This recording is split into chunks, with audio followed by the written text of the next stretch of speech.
Sa unang pagkakataon ay ipapakita na ng Iran ang kakayahan ng bago nitong drone carrier sa isasagawang joint naval exercise ng Iran, China at Russia. Sa ibang balita, nagsagutan ang mga kinatawan ng Pilipinas at China tungkol sa West Philippine Sea Roundtable discussion sa 61st Munich Security Conference. Sa ibang balita, Philippine Army kukuha umano ng short-range air defense system upang maipakita ang puwersa nito sa teritoryo ng bansa. Kaya't para malaman ang buong detalye ay tumutok at makinig na mabuti. Oh my God! Holy shit!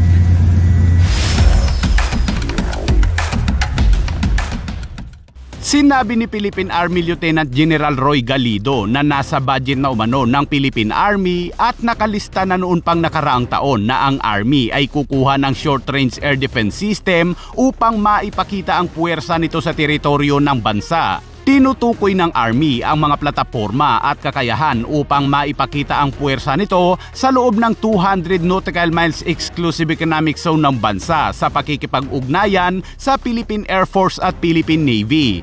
That the Army will acquire short-range air defense system, and this is now Hindi pa natukoy ng Army ang partikular na uri at manufacturer ng nasabing short-range air defense system na kukunin. Nang tanungin ito kung ang Akash missile system ba ng India ang kanilang bibilhin, ngunit sinabi nitong wala pa umano sa pipeline sa ngayon dahil kailangang pang maayos ang pagsasaalang-alang sa pananalapi bago ilagay ang mga ito sa pipeline. Ngunit nauna nang iniulat ng Reuters noong Huwebes na inaasahan ng India na magbebenta sila ng mga short-range missile system sa Pilipinas ngayong taon sa isang deal na nagkakahalaga ng $200 million. Sa ngayon, ang ating Armed Forces of the Philippines ay mayroon ng BrahMos supersonic cross missiles na gawang India na hindi pa nasusubukan sa mga aktwal na labanan. Mayroon din ang ating Armed Forces of the Philippines ngayon na Spider air defense system na ginawa ng Israeli defense technology firm na Rafael Advanced Defense System na subok na sa labanan dahil idineploy ito ng Israel noon para depensahan ang bansa laban sa pag-atake ng Hamas at Hezbollah. Maganda sana kung Iron Dome interceptor ng Israel ang kukunin, ngunit hindi afford ng Pilipinas ang ganitong halaga. Hirap ang Armed Forces of the Philippines ngayon na makahabol o makasabay sa mga kalapit na bansa nito dahil mahabang panahong pinabayaan ng mga umupong pangulo ang militar ng ating bansa, kung saan ang tanging Pilipinas lamang sa ASEAN ang bansang walang submarine. Nakakalungkot mga kabayan.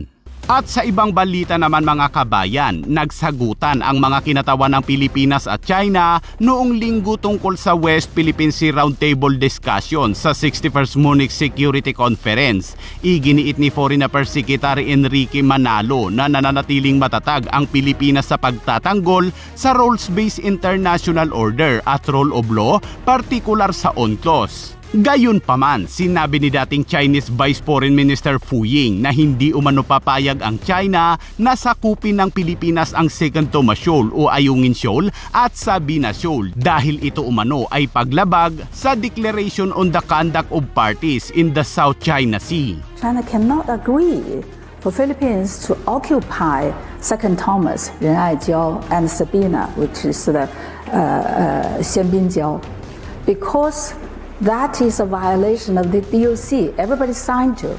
That kind of naughtiness shouldn't be encouraged, agreed. It has nothing to do with law. Sinabi nito na ang China ay gumagamit daw ng mga hadlang sa isang pulang linya o ang tinatawag nilang 10-dash line na hindi dapat payagang tumawid ang sinuman at anya sila ay may napakalakas na posisyon sa pagmamay-ari nito. Ngunit ikinababahala umano ng China ang mga puwersa ng Amerika sa rehiyon sa likod ng mga claimant na nagpapaalerto sa panig ng Chino. Kinwestiyon din ng isang Chinese expert si Philippine Foreign Secretary Enrique Manalo sa panel discussion kung saan sinabi din ito na wala umanong alam si Manalo dahil bumunot ito ng mobile phone para maghanap ng sagot nito. At sa ibang balita naman mga kabayan, ang mga navy ng Iran, China at Russia ay magsasagawa ng naval exercise na tinatawag nilang Exercise Maritime Security Belt. Ang Exercise Maritime Security Belt 2025 ay malamang na itatampok ang papalabas na Chinese Navy Group na 46 Naval Escort Group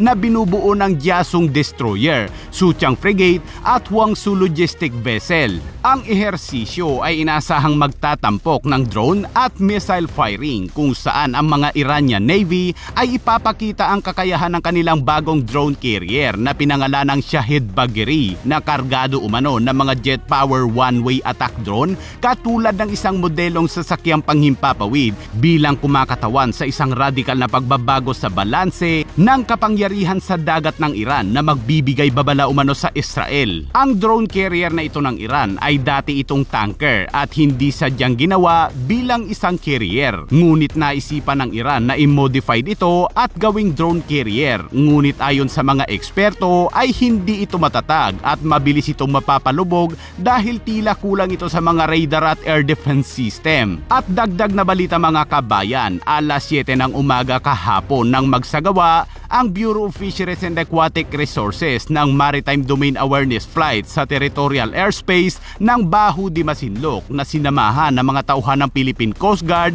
at mga photojournalist. Ngunit pasado alas 8:30, isang People's Liberation Army Navy helicopter ang nagsagawa umano na mapanganib na maniobra sa sasakyang panghimpapawid ng BFAR. Ang walang ingat na pagkilos na ito ay nagdulot ng malubhang panganib sa kaligtasan ng mga piloto at pasaheros sa panahon ng paglipad. Ang PLA Navy helicopter ay lumapit ng nasa 3 metro lamang mula sa gilid at itaas na bahagi ng eroplano ng BFAR na nagdulot ng malaking alalahanin hingil sa malinaw na paglabag ng PLA Navy at tahasan ang pagwawalang bahala sa mga international na regulasyon sa aviation ng International Civil Aviation Organization.